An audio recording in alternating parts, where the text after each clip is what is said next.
North and the South differences by Rashad and William.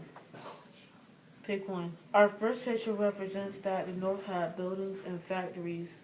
The South had crops and cotton and fields, and they had slaves. Also in the North, they had better guns and bullets and also better uniforms. The South had guns and bullets and uniforms, but they had the best people on their team because of General Robert E. Lee. He had trained them to become good fighters. Picture 1. In our second picture, we drew a picture of the North having more soldiers than the South. We drew this because the North had more soldiers than the South. This was one reason why the North beat the South in the war. There was a better chance for them to win because if one died, another was right behind that one. This is what we did for picture 2.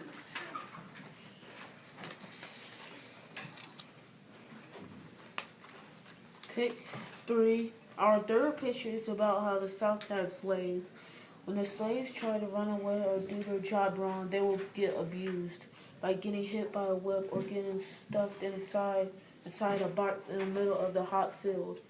Also, if their owner gave them a contract for 7 years, that means after 7 years they can go get their freedom. Also, a lot of slaves were African.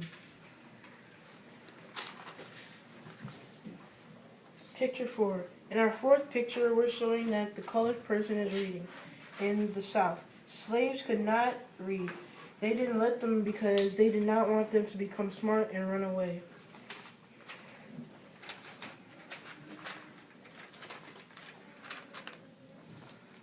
Pick 5. Our fifth picture represents that President Abe Lincoln was elected President of the Union.